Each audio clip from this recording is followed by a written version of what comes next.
Gabón, buenas noches, Bonanit, bienvenidos a otro nuevo Speaking Pow.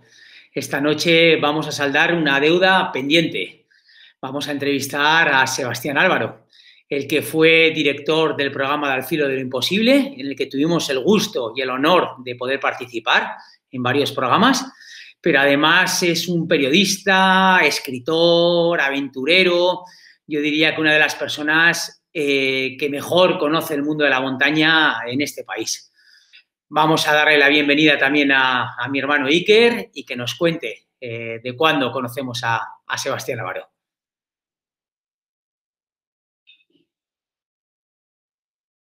A ver si está por ahí. Ahí está. ¿Qué tal, Iker? Hola, muy buenas. Gabón, muy buenas noches a todos y encantado de estar aquí una vez más con todos vosotros.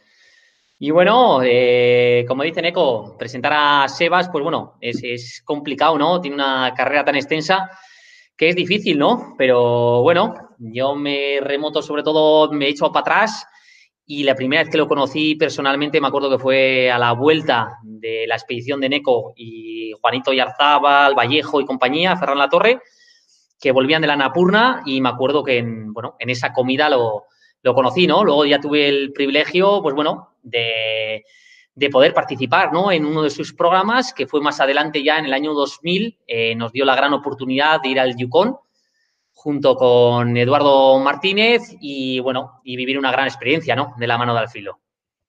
Sí, bueno, yo creo que todos los detalles en la presentación que se nos ha olvidado es que yo creo que ha sido, nos lo contará ahora en breve, ¿no? Pero ha sido un gran jefe de expedición, ¿no?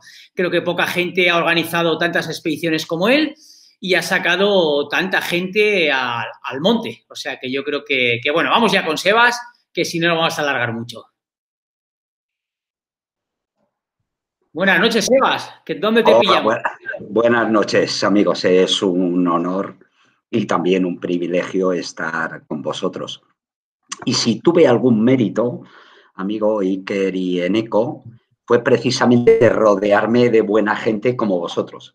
Y no me estoy refiriendo solamente a la capacitación técnica de la gente que vino al filo, que yo creo que eran los mejores, pero eso que supongo que cada uno, igual que cuando se habla de fútbol, cada español tiene una selección diferente a la del seleccionador. Así que probablemente haya gente que podría decir, es que en ese puesto podías haber colocado a otro. Bueno, es probable, pero como el que elegía era yo, pues tuve el honor y el gusto de rodearme de buenísima gente, como digo, no solo a nivel técnico, sino a nivel de buenas personas.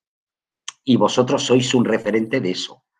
Independientemente de lo que hagáis y de lo que hayáis hecho, y a partir de ahora siempre vais a ir a declinar físicamente, pero el decline físico de una persona es solamente una de las vertientes, porque lo que importa realmente es lo otro, es la viveza intelectual, la inquietud por la aventura, el seguir haciendo cosas, seguir teniendo proyectos y seguir portándote bien con la gente. Así que por eso estuvisteis en Al Filo.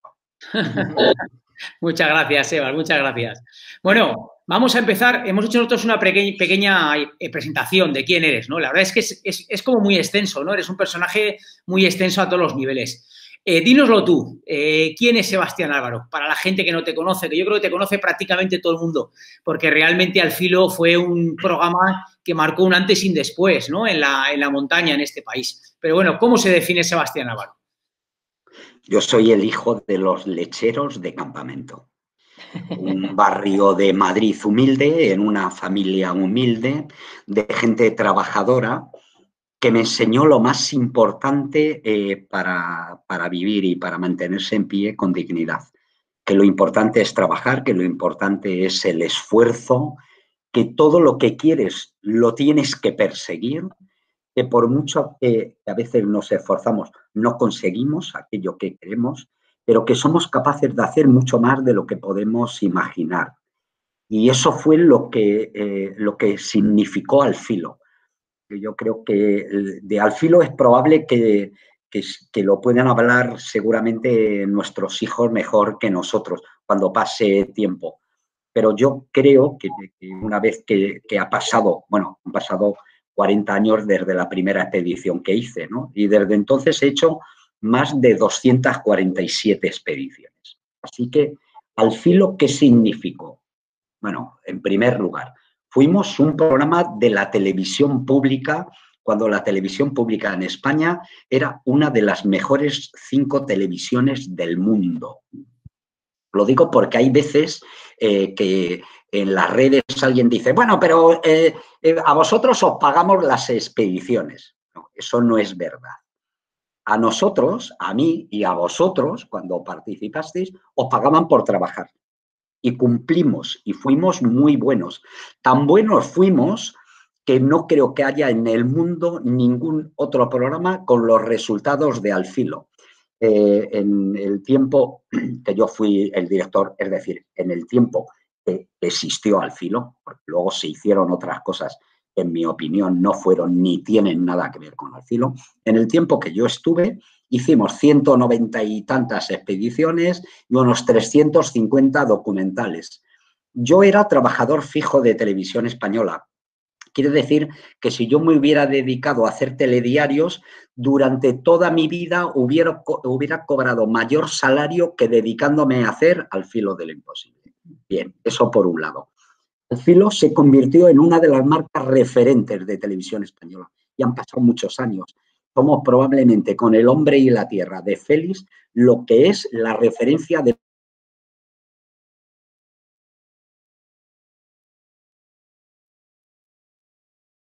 a tal punto que hace unos meses, un amigo nuestro común, Ferran Latorre, ha hecho un documental sobre su vida y ha necesitado 1 minuto de sus imágenes. Bueno, si yo hubiera seguido en Televisión Española, hay que decir que Ferran, que fue uno de nuestros mejores cámaras, yo creo que Televisión Española no le debería de haber cobrado. Pero como estoy medio vetado en Televisión Española, le cobraron ese minuto y le han cobrado por 1 minuto de Al Filo 3.000 euros. Así que hicimos un programa rentable para la televisión pública. Los ciudadanos que pagaban nuestro programa y el resto de los programas, con nosotros no perdieron dinero, sino que ganaron. Pero luego yo creo que Al Filo significó mucho más. Significó el prácticamente reconciliarnos con el mundo moderno de la aventura, con el romanticismo, con una mirada nueva del paisaje, con el alpinismo, con las expediciones, con el alpinismo extremo. Y eso no solamente era deporte, era un grado de civilización que hizo que España en un momento determinado tuviera, entre los años 80 y 90, pongamos más de 150 grandes alpinistas. Desde luego, Juanito y los 26 8000 puede haber sido una referencia, ¿no? Pero por Al Filo pasaron 1.500 personas. Es decir, fuimos todo eso, ¿no?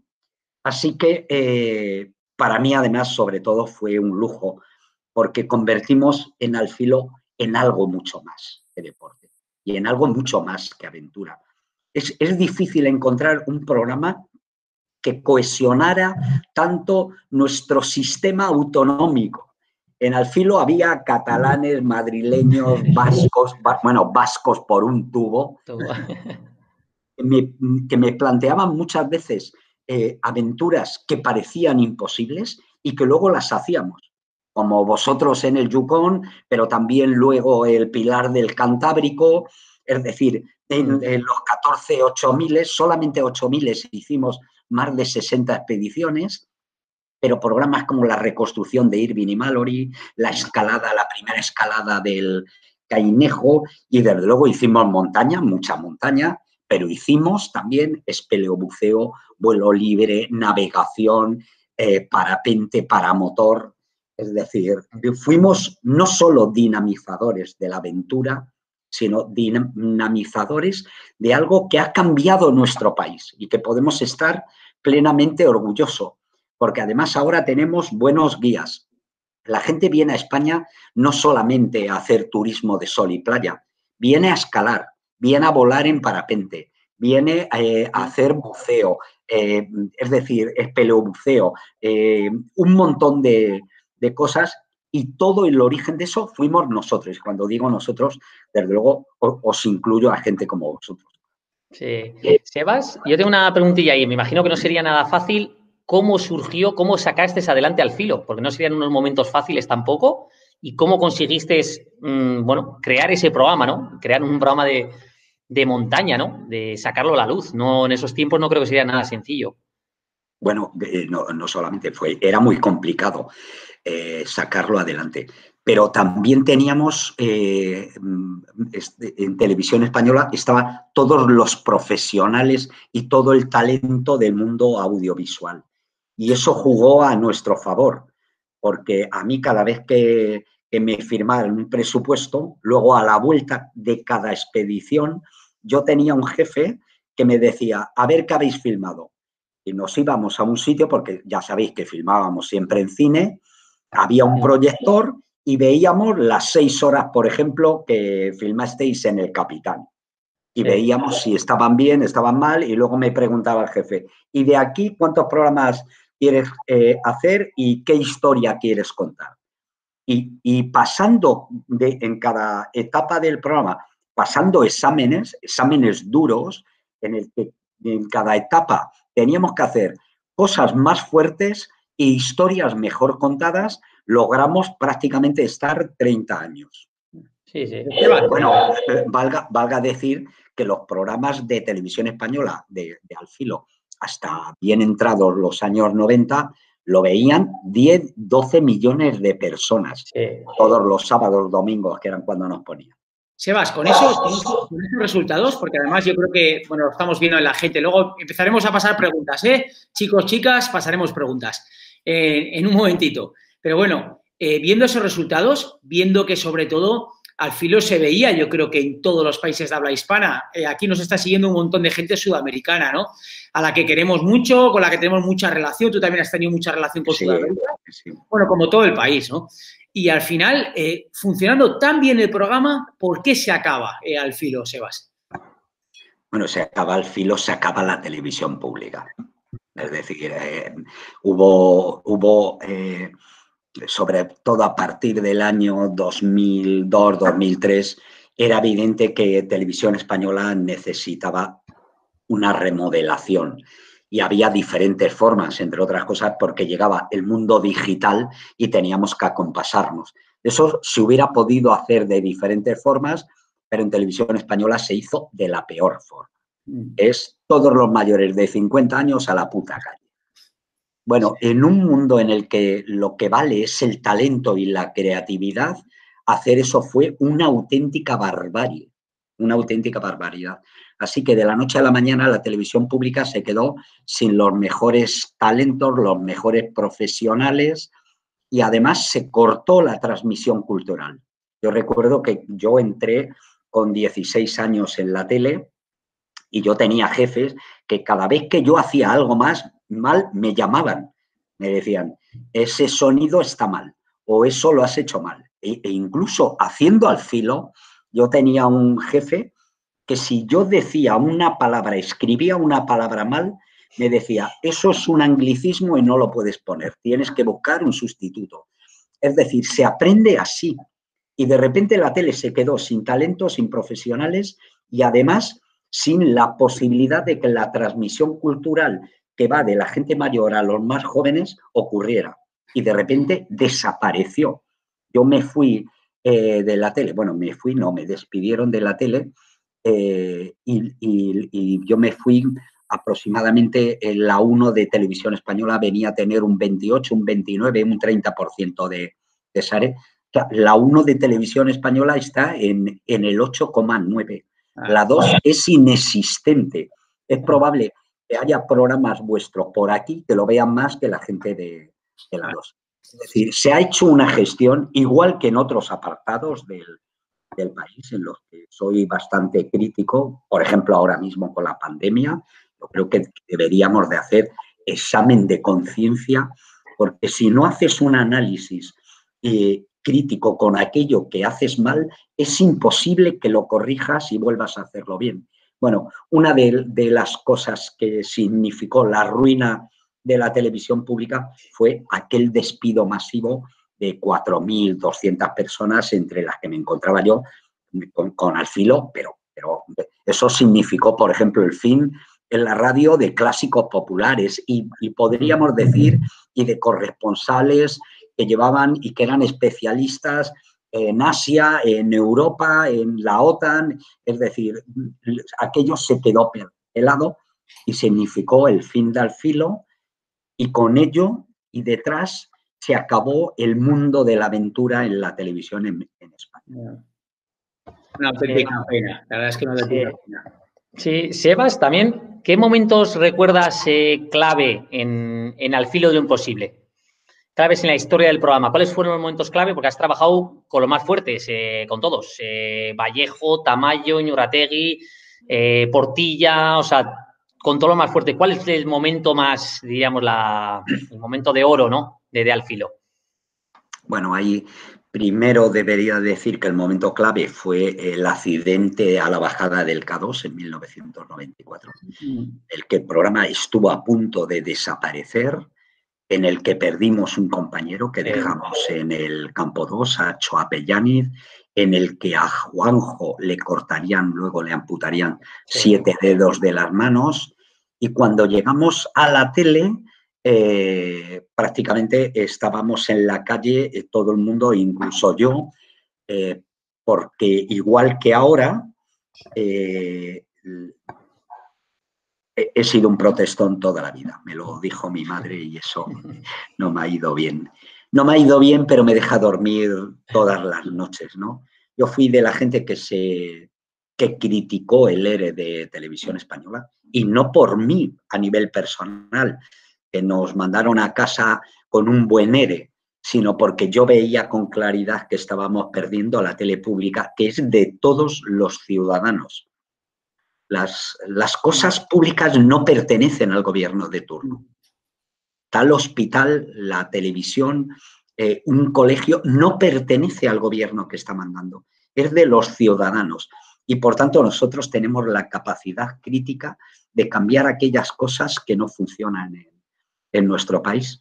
Y entonces yo recuerdo que la expedición al K2 de 1994 la hicimos en condiciones que no se deberían de haber hecho nunca, pero teníamos tanto amor por el K2 y éramos un grupo de tan buenos amigos, de queridos amigos, que es la única forma que yo entiendo la vida, y también ir al monte, eso con lo que empezaba, ¿no? Reúnete de buena gente y luego ve al fin del mundo. Pero no intentes ir al fin del mundo con gente que pasa por la calle y se apunta porque también quiere ir al mismo sitio, porque eso no resulta. Hicimos una mala expedición con muy poco dinero, en el que yo tuve que pedir un crédito al banco para ir un mes más tarde y llegar al campo base justo cuando estaban teniendo el accidente. Y cuando se produce el accidente, yo protesté por las condiciones en las que había ido y se me amenazó otra vez de despido, de que no hablara con la gente, ¿no? Así que ese fue el momento clave, Iker. Pero, y estuve 6 meses pensando en hacer, si iba a montar ese capítulo, y luego estuve 6 meses también pensando si merecía la pena jugarte todo, y todo es todo, la profesión, mi familia, mi hijo, pero también la vida, por hacer un programa de televisión que nos maltrataban prácticamente de continuo, o por lo menos por etapas, ¿no? Y decidí que sí. Al final de un proceso largo de reflexión, pensé que merecía la pena por nuestros amigos, por la gente que había. Por Acho, que había muerto, por Juanjo, que había perdido los dedos, porque Al Filo, y yo creo que se ha ido viendo, nos sobrepasó a nosotros, pobres mortales. Porque yo me encuentro con un montón de gente por la montaña que nos da las gracias, que me da las gracias, y yo le digo, pero si a mí no me las tienes que dar, era la gente que venía con nosotros, por la forma en la que transmitimos el amor a la montaña y la relación del hombre con la naturaleza. Y eso va a quedar después de que nosotros nos hayamos ido, eso quedará todavía en la gente. Sebas, nos preguntan Guillermo Pou, que creo que es nuestro primo, y Manpodre también, los dos preguntan lo mismo, si entonces este programa fue el que más marcó la historia del filo, esta expedición del K2 en la que muere Acho, en la que Juan José Sebastián sale muy tocado. De hecho, de ahí viene el libro su libro de Cita con la Cumbre, ¿no? Uno de los grandes libros de montaña. Clásicos. ¿No? Sí, sí. Grandes clásicos. ¿Ese es el programa para ti vital, en cierta manera, la historia del programa? ¿O hay algún otro también que digas, este fue muy difícil, fue muy complicado? Vamos a ver, ahí ya sabes, igual que con vosotros, el programa de La Ola Perfecta es uno de los mejores programas de Al Filo, a nivel técnico y por lo que costó filmar eso.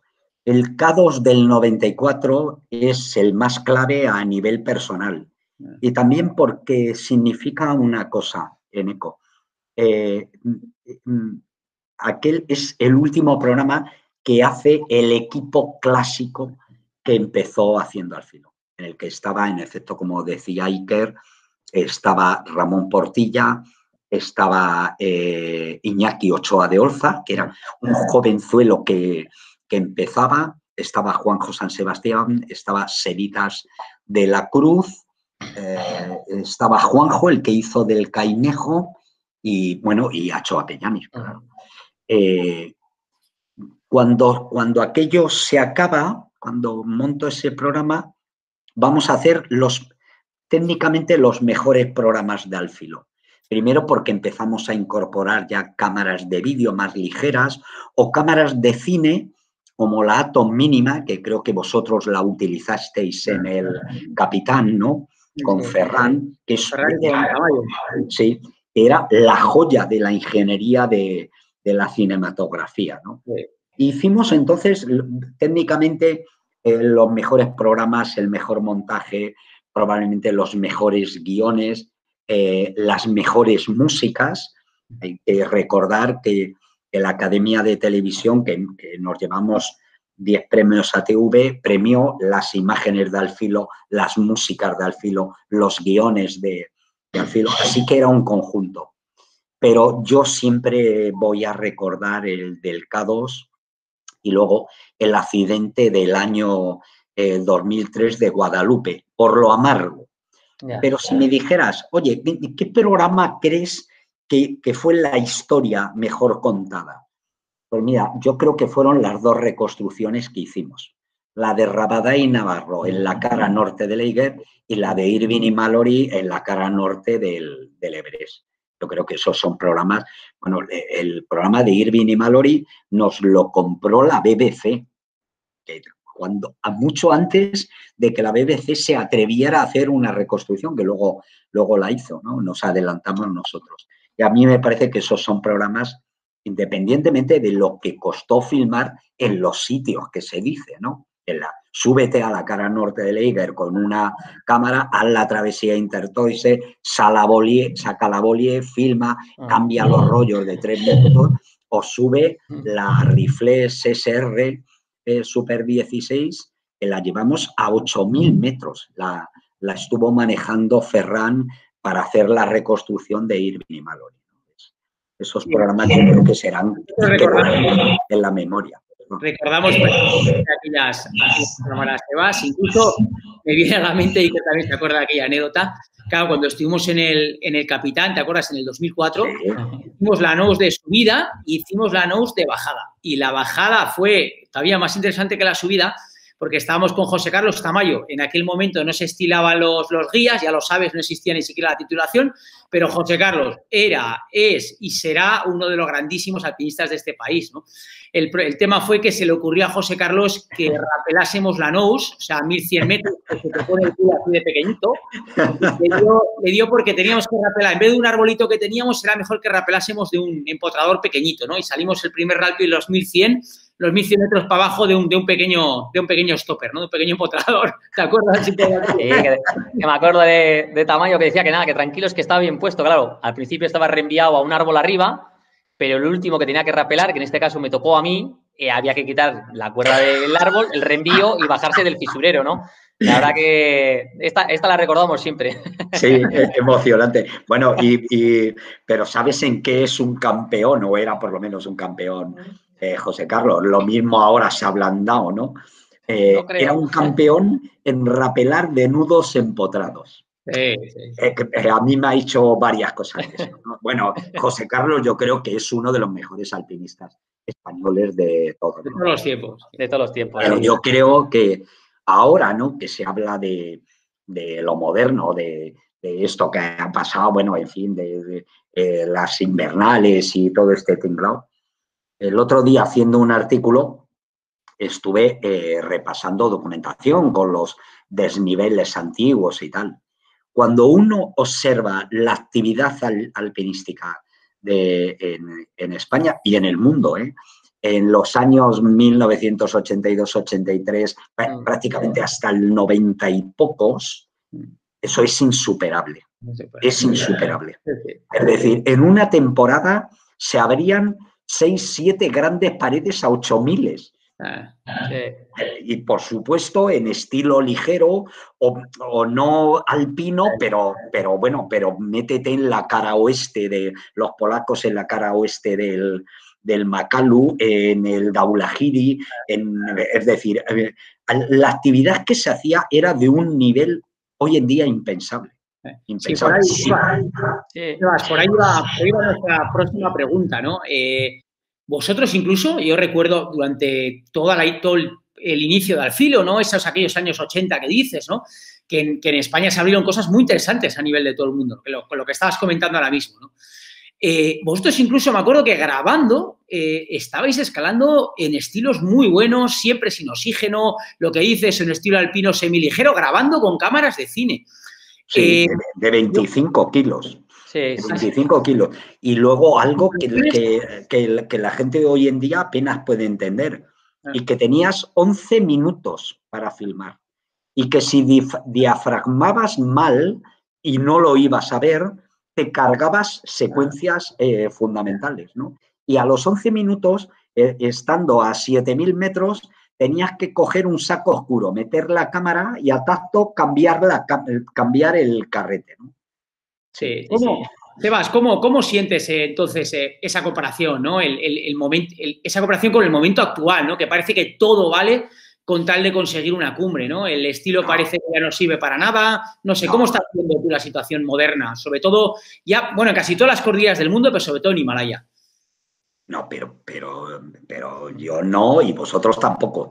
Y yo creo que la gran mayoría de la gente que entiende de especialista en el Himalaya y en el alpinismo, yo creo que no hay ninguna duda, ¿no? Es decir, bueno, yo ahora a nivel de filmación, que utilizamos drones, cámaras diminutas y todo eso, pues bienvenido.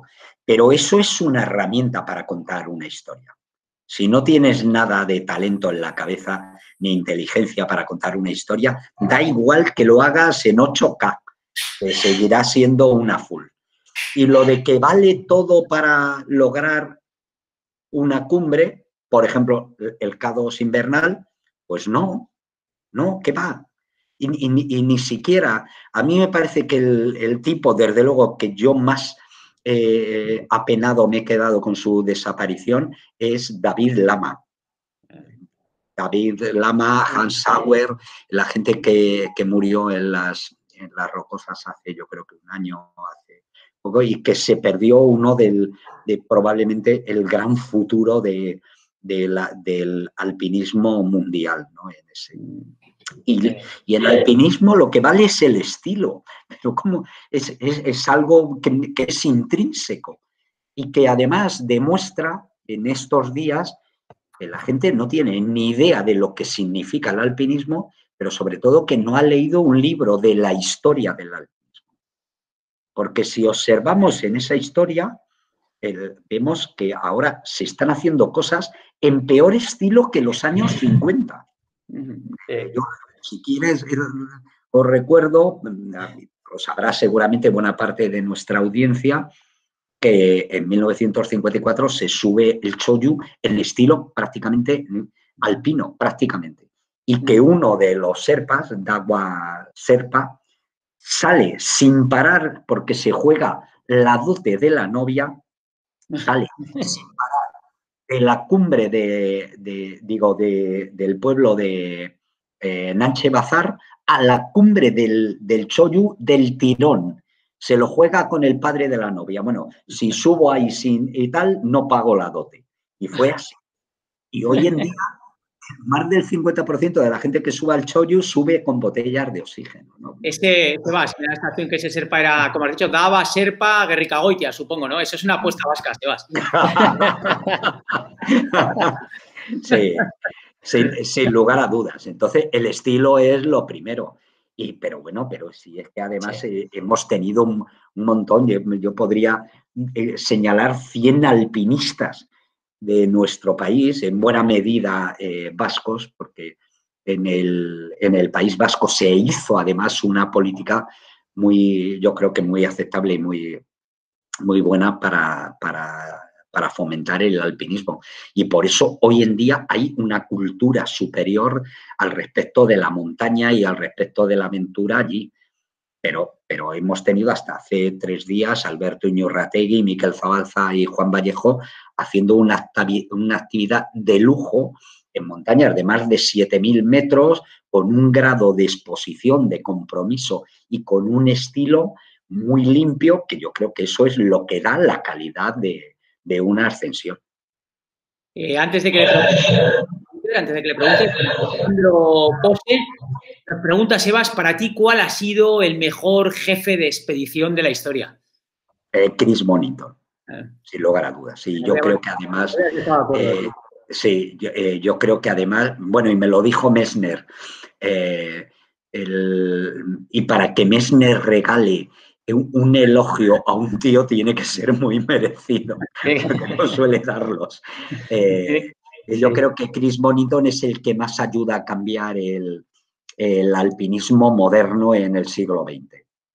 Y lo hace en un periodo de tiempo, además, glorioso para el alpinismo británico, que son es un cambio de mentalidad que se da a partir de los años 60, entre lo mismo que pasó en los Alpes se traslada al Himalaya.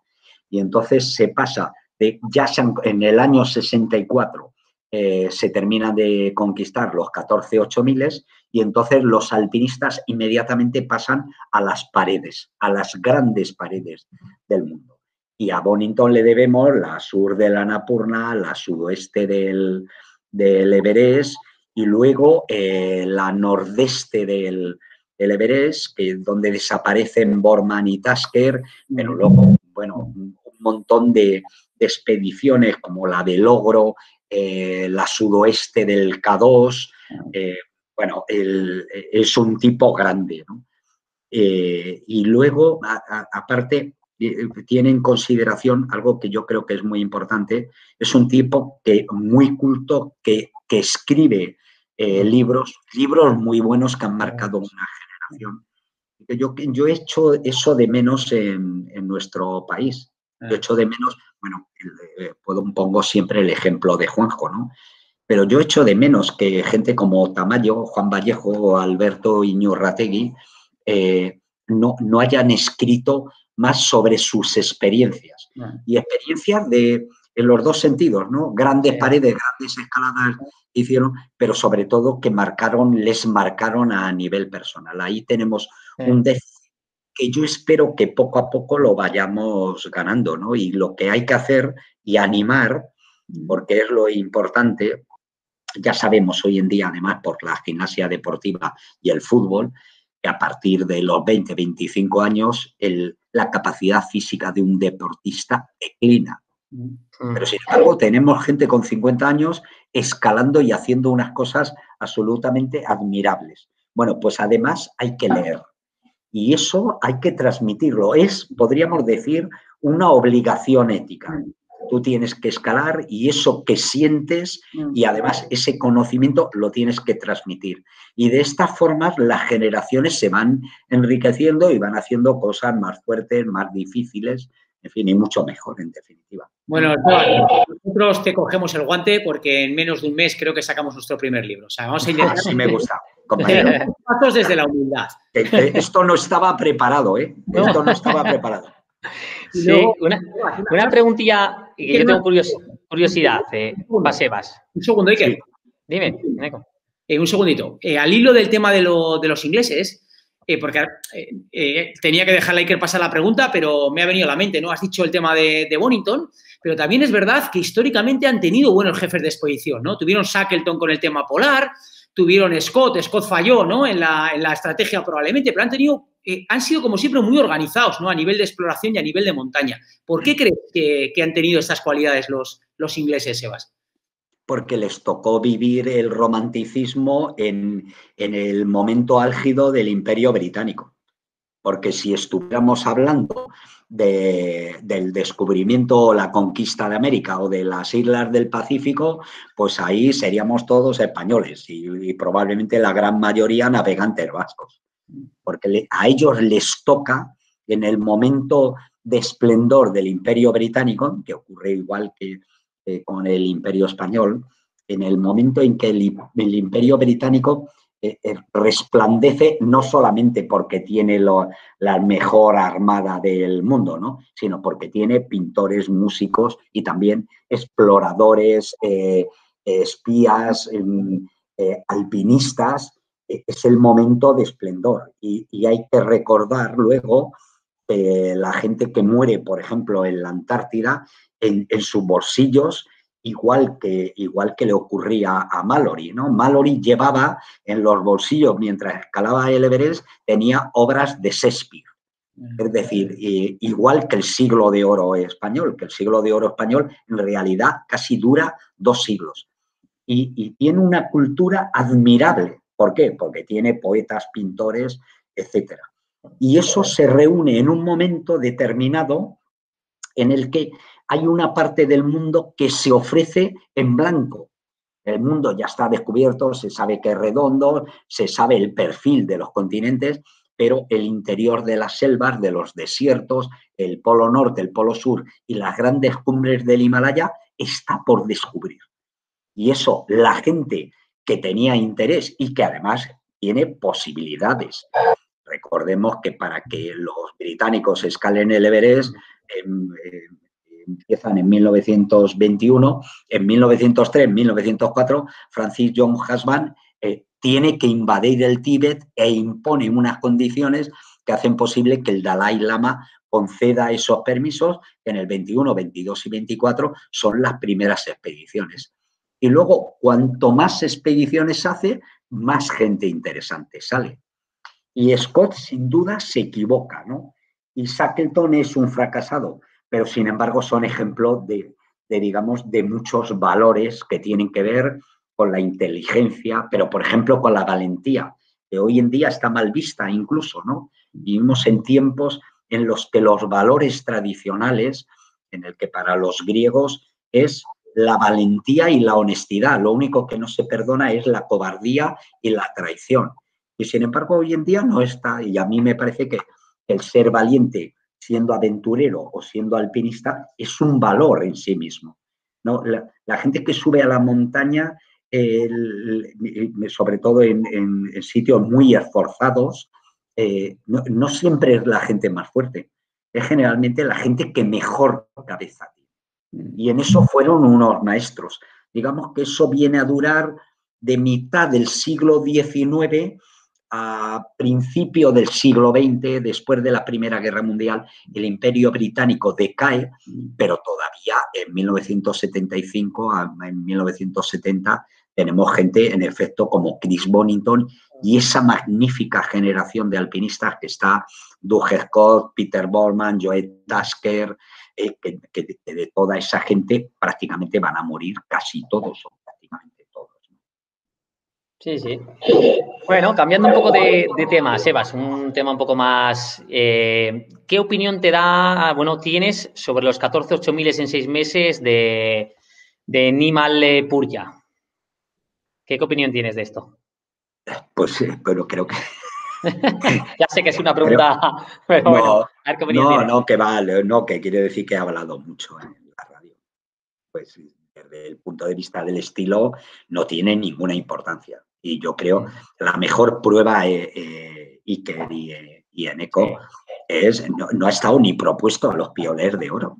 En los premios más prestigiosos del alpinismo ni lo ha considerado directamente.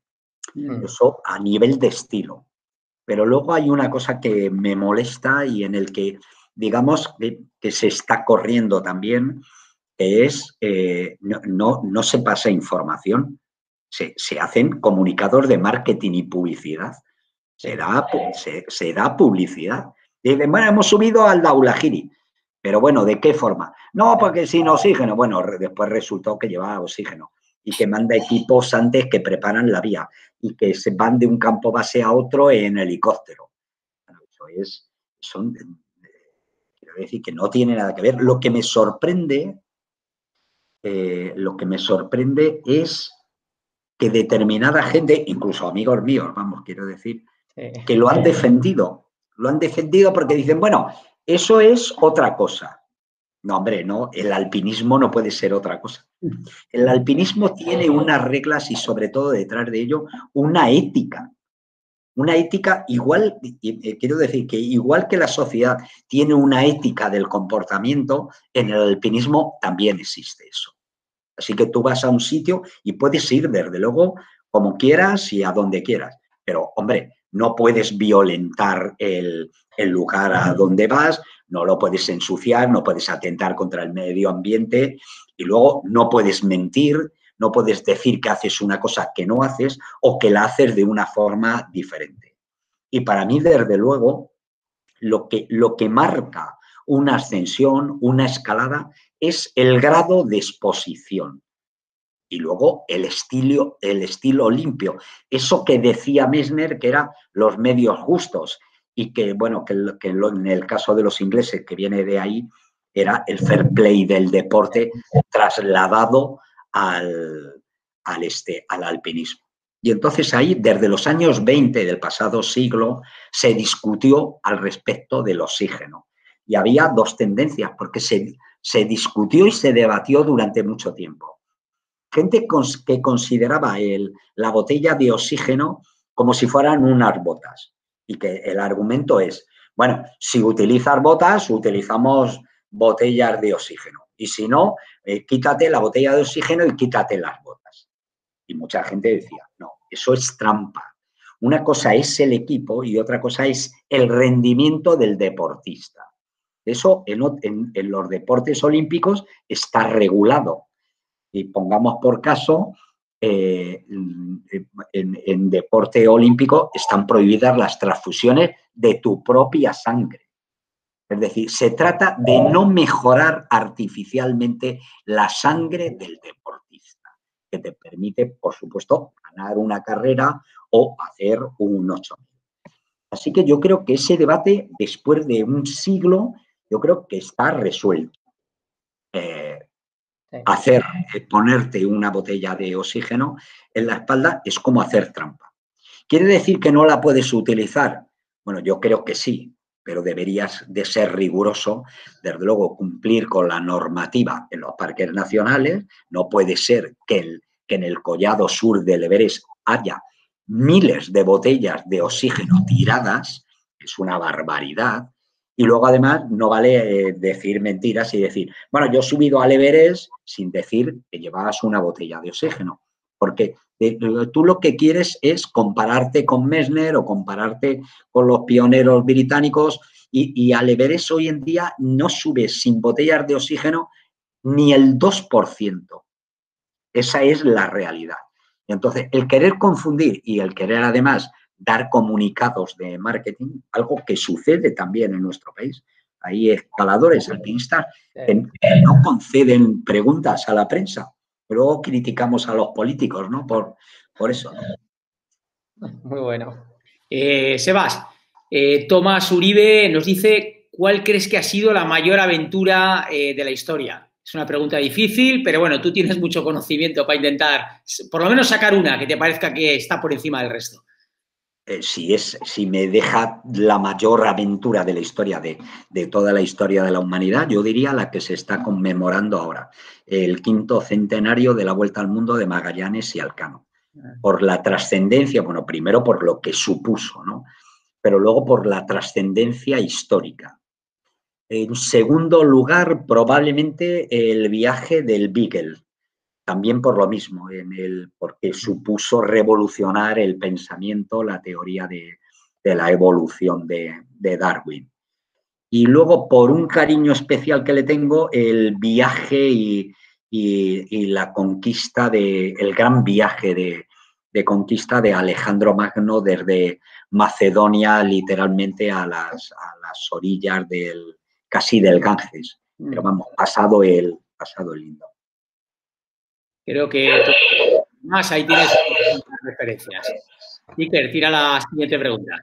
Sí, bueno, es un poco a raíz de la otra también. ¿Qué balance haces del acontecido este invierno en el K2? Una más de actualidad y reciente.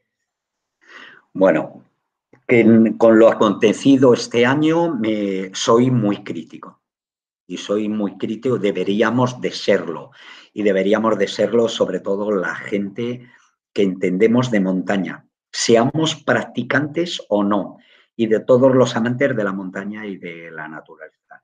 Para mí es inconcebible que en el siglo XXI, bien entrado, en el año 2021, haya habido una historia como la que ha ocurrido, ¿no? Y los datos lo dicen mejor que nadie, ¿no? Han subido 10 alpinistas nepalíes con abundancia de medios artificiales y botellas de oxígeno, y en esa misma temporada 5 personas han muerto en el K2, bueno, y otra persona, un norteamericano ruso, aclimatando en el Pastora Peak. No podemos conformarnos con esas estadísticas estremecedoras que indican a la claridad, con claridad, de que se hizo algo y se hizo muy mal. Y yo creo que se hicieron las dos cosas mal. La primera, un banderín de enganche de una agencia que lo que quiere es ganar dinero. Quiero decir que no hay nada innoble en que una empresa para ganar dinero, ¿no? En este caso, a costa de la montaña. Pero todo lo que está pasando en torno a las grandes montañas, algunas grandes montañas, en Nepal y en este caso en Pakistán, porque lo que se ha hecho es, primero, montar un negocio en el Everest, que es secuestrar el Everest, literalmente, para un negocio privado de muy pocas agencias nepalíes, que consiste en que tú cobras 70, 80, 100.000, hasta 130.000 dólares por subir a gente que no debería de estar en el Everest por sus conocimientos ni por su preparación, y ese negocio se quiere pasar ahora al K2. Entonces se pone un banderín de enganche, se ponen 1 o 2 alpinistas conocidos de cebo para que la gente pague aproximadamente entre 20 y 50.000 dólares. Es una operación que desde el principio va encaminada a que unos nepalíes, y probablemente solo nepalíes, suban en invierno al K2 como sea. El como sea es nada más llegar, que llegan justo después de Ali Sapara y Mick Magee, en el que ya están montadas las cuerdas hasta el campo 2, se va prácticamente corriendo al campo 3 y a la siguiente se tira para arriba y se baja, te largas del campo base, y cuando la propia agencia que tenía que tener montada la expedición, la ruta, los campamentos, se desentiende del tema. Se desentiende del tema y ahí desaparecen 3 personas y otras 2 mueren de accidente. Me parece una barbaridad, pero sobre todo, además, me parece una ignominia. Y yo creo que en un país civilizado, claro, nadie va a ir a reclamar a Pakistán o Nepal, pero yo sé que si eso ocurre en Estados Unidos, esa agencia termina delante de los tribunales para dar explicaciones. A raíz de esto, Sebas, todo el mundo opinó en el mundo de la montaña sobre esta historia. Siempre le hemos hecho mucho caso a Reinhold Messner, ¿no? Que está por su trayectoria, por lo que decías tú, porque ha sido una persona también muy culta, ha escrito sobre ello, sobre todo lo que ha hecho él, lo que han hecho los demás. Y a este respecto, Messner decía que bueno, que la parte positiva para él, si lo entendimos bien y creo, él decía que la parte positiva para él era que con un poco de suerte, una vez acabados los 14 8000 en invierno, realmente la gente joven se dedicaría a lo que se tendría que dedicar, que sería buscar vías de dificultad en montañas similares o de menor envergadura, pero con más carácter técnico. ¿Tienes esa sensación o tienes la sensación de que lo que hará es el efecto llamada y tendremos unos cuantos años de montañas invernales por la cara normal? Yo creo que la mayoría de las veces suelo estar de acuerdo con las opiniones de Messner, pero aquí discrepo, y discrepo profundamente. Y además discrepo por dos razones, porque entre otras cosas, Reinhold está ayudando a este efecto llamada. Esto es estamos hablando no de alpinismo, estamos hablando de negocios. Y aquí lo que está haciendo es apoyando claramente a una o varias empresas nepalíes que lo que hacen es ganar mucho dinero a costa de algo que es, en mi opinión, que es muy feo.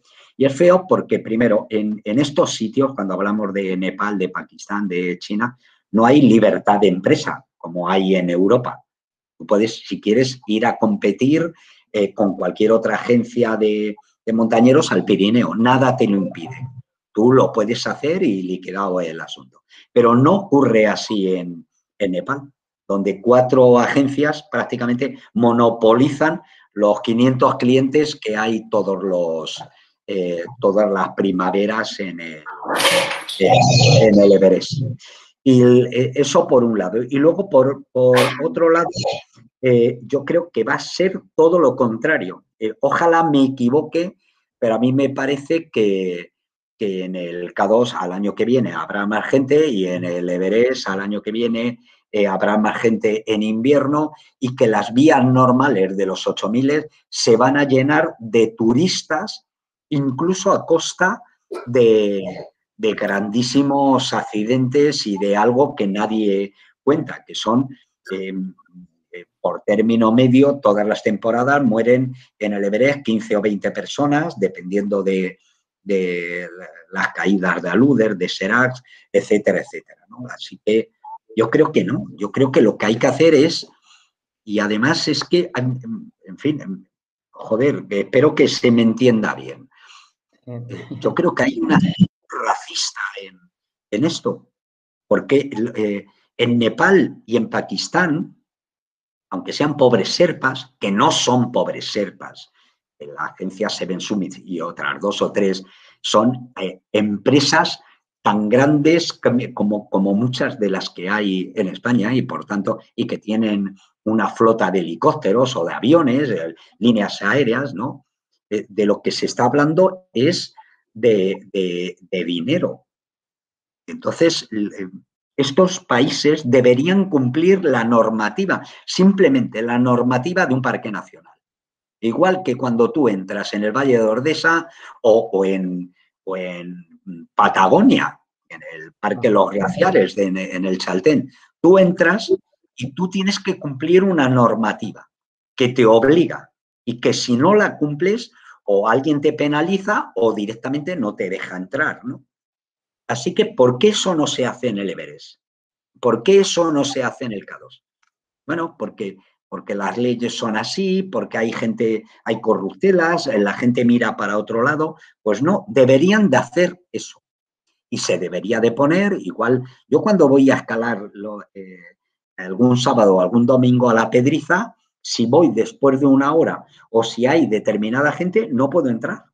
Bueno, ¿por qué eso no se hace en el Everest? Que es un entorno mucho más frágil, más privilegiado, es patrimonio de la humanidad, es parque nacional en los 2 sitios, en Nepal y en China. ¿Por qué no les vamos a exigir un grado de civilización? Si precisamente en estos países que son tan pobres y con tanta miseria, lo que necesitan es incorporarse al mundo moderno. Y eso se hace primero con escuelas. Lo que hay que hacer es apoyar la educación en estos sitios. Por cierto, como yo estoy haciendo en el Valle de José. En lo poco que podamos hacer nosotros, la gente que ama la montaña o la Fundación Félix Iñurrategui también en el Valle de José, ayudamos a lo que hay que hacer, a mejorar la calidad de vida de la gente que vive allí y a incorporarse al mundo moderno y a que tengan salarios dignos y vida digna. El resto de muchas de las cosas que se han estado oyendo suena a un tratamiento directamente, yo creo que infame.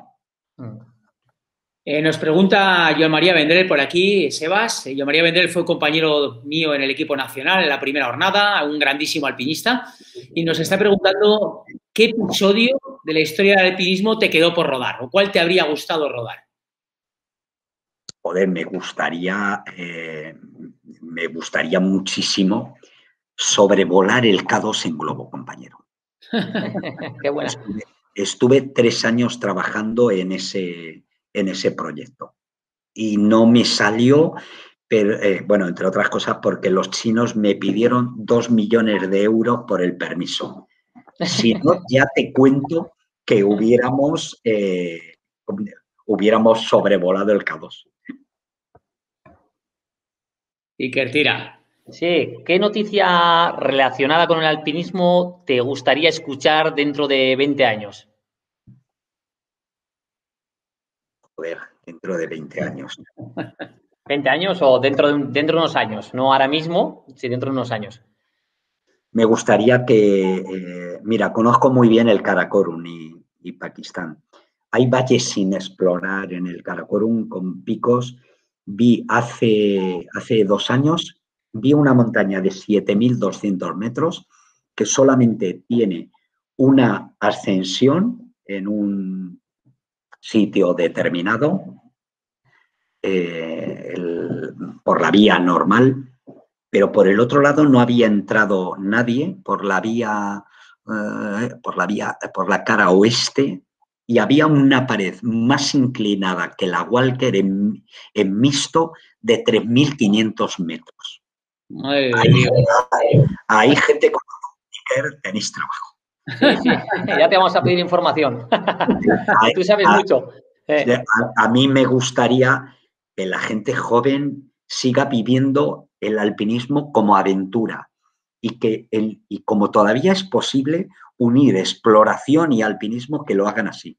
Aparte que es mucho más divertido y bueno, en fin, que descubran ese mundo y además que lo vayan descubriendo por ellos mismos.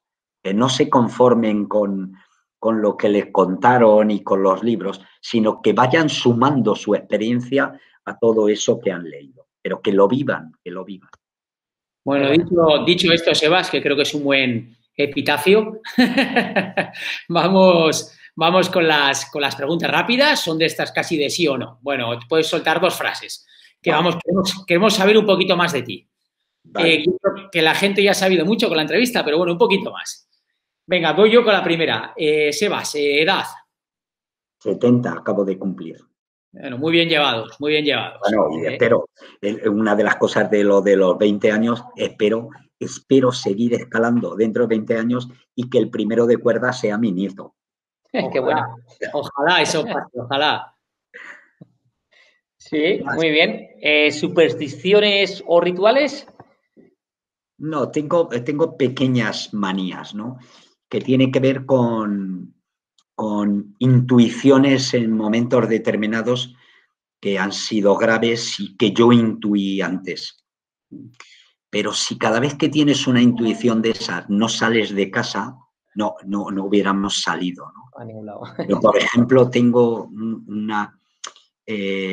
cuando empecé a montar en moto por primera vez, mis padres no querían, porque en la familia de mi padre se habían matado 2 hermanos de mi padre en moto, en accidentes de moto, cuando ni se había que llevar casco, las motos eran pequeñitas y tal. y yo convencí a mi madre para que me prestara dinero para montar en moto. Y entonces me dio 2 reales, esos que tenían, no sé si los llegasteis a conocer, porque luego hicieron monedas de 25 pesetas, también con un agujero en el centro. Sí, lo hemos conocido eso. Y me dio mi madre una moneda de esas y me dijo, esto te dará suerte, póntelo en la llave de la moto. Y esa llave la he paseado, esa moneda la he paseado por todos los viajes en moto que he hecho por el mundo. Qué bueno. Qué buena. Sebas, no tienes pinta de tener tatuajes, pero igual nos das una sorpresa. No tengo tatuajes y además no soy partidario. Si los tatuajes se pudieran quitar, por ejemplo, como hacen en Marruecos, en países así árabes, que los hacen de henna a las chicas y les tatúan con henna, duran unos días, pero luego se quitan y les hacen unos dibujos preciosos en las manos, pues a lo mejor me atrevería. Pero luego he visto en el gimnasio y a chicos y chicas, que a medida que van cumpliendo los años, los tatuajes con las carnes se van cayendo y la verdad es que quedan muy mal. Muy bien. ¿Una canción favorita? Sí, un grupo, Sebas, no sé, de la música que sueles escuchar. Joder, es que escucho, pero Sabina, por ejemplo, ¿no? Y la de Yo me bajo en Atocha es preciosa. Yo me bajo en Atocha. Yo soy muy de Sabina, también, Sebas, yo soy muy de Sabina.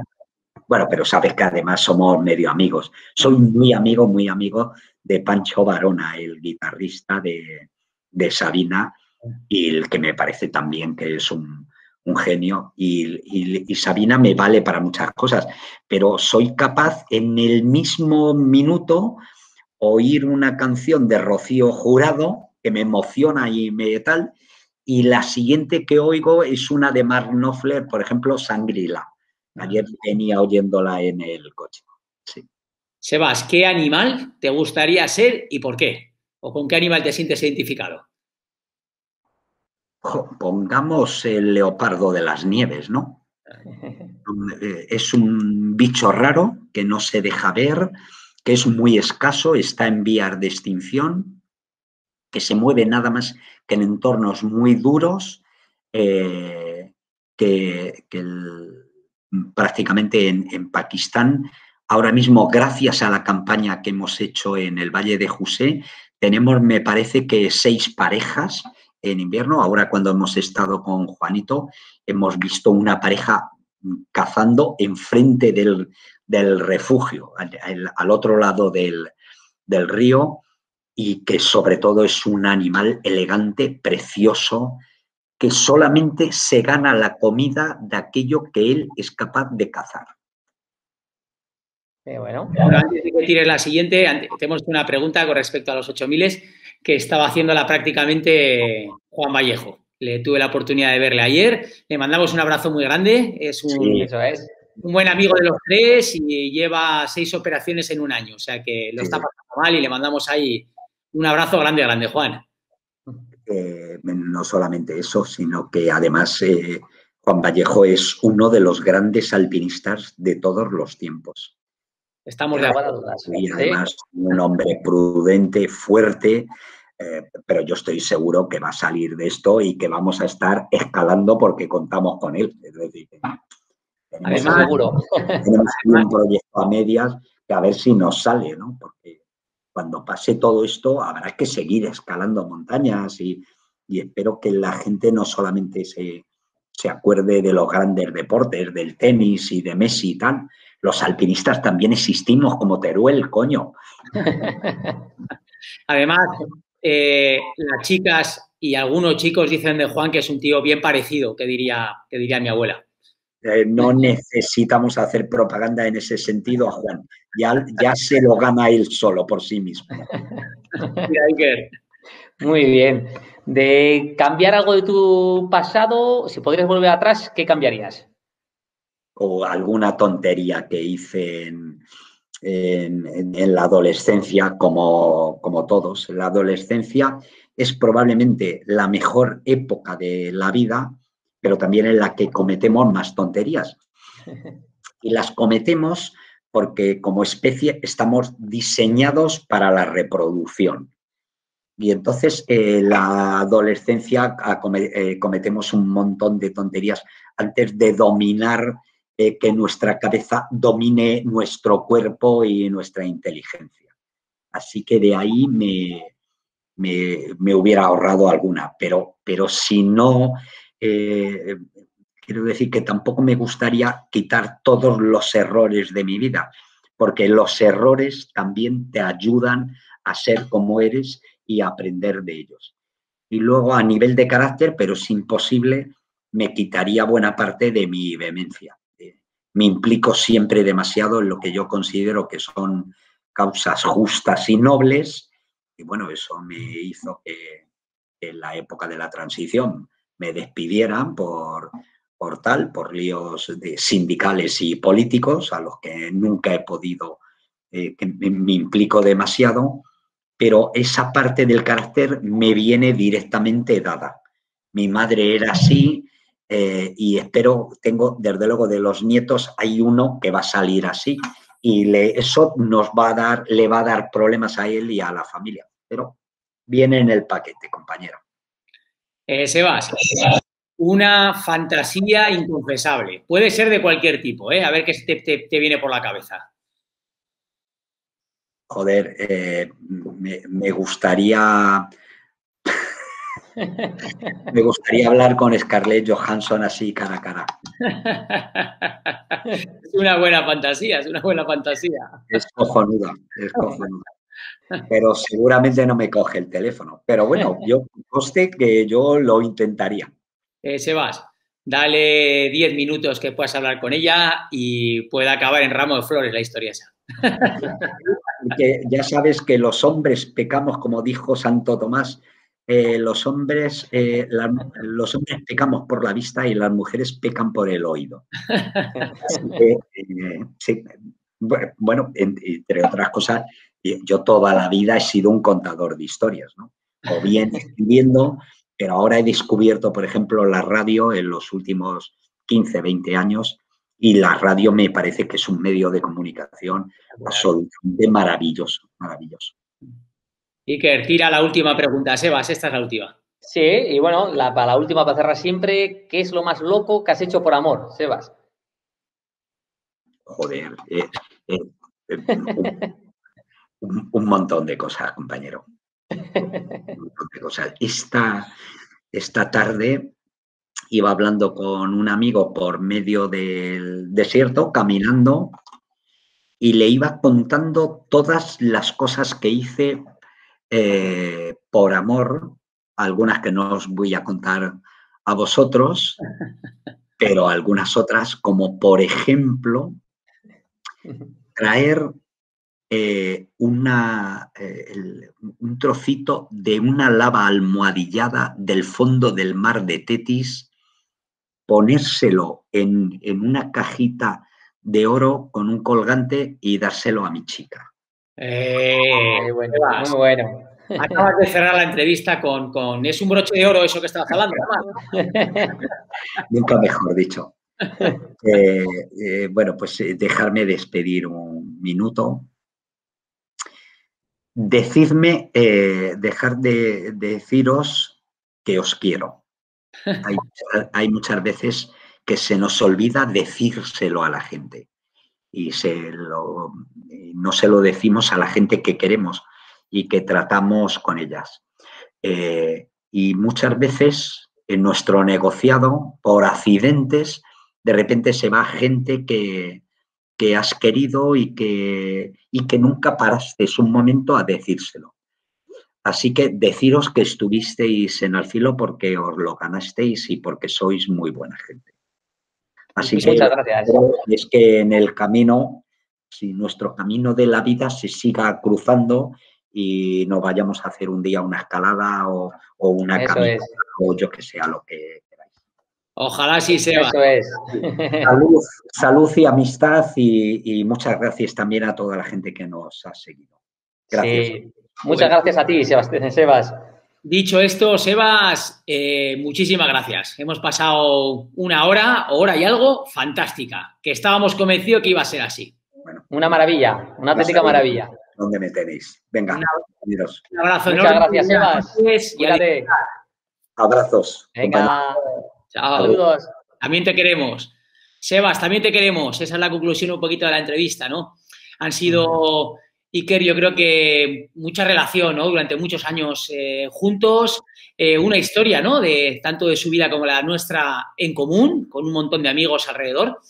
Y bueno, lo que estaba comentando, no esperábamos menos de esta entrevista, ¿no? Yo creo que entrevistar a Sebastián Álvaro ha sido, es y será un lujo, porque es al final una persona, como decíamos en la introducción, que entiende mucho de montaña, una persona que ama la montaña y una persona que además es muy amigo de sus amigos. Creo que ha sido una entrevista sensacional, ¿no? Sí, ha sido, como siempre, un auténtico placer escucharle, ¿no? Siempre se aprende un montón y la verdad que, bueno, hacía ganas de hacerle una entrevista hace tiempo y me lo he pasado genial. Ha sido una auténtica maravilla, sin palabras. Pues nada, Iker, te despido. Gabón, buenas noches, buena nit. Vale, Gabón, a todos. Mañana se trepa, creo, ¿no? Sí, mañana habrá que trepar un poco. Saludos a todo el mundo y a cuidarse. Gracias por estar ahí. Agur. Bueno, poco nos queda añadir, o poco me queda añadir. Ha sido una entrevista sensacional. Estamos disfrutando mucho, además, con los Speaking Pow. Han sido una oportunidad de teneros a todos ahí entretenidos durante la época de la pandemia, pero creo que ha sido un acierto también continuarlos en el tiempo. Esta vez ha sido Sebastián Álvaro, pero probablemente la semana que viene, si nos animamos, cogemos carrera y vamos con otra persona. Ojalá sea, además, alguna chica. Estaría muy bien, que llevamos ya unas entrevistas sin ninguna mujer. Muchísimas gracias a todos. Buenas noches, Gabón, buena nit, y a ver si nos vemos la semana que viene. Hasta la próxima.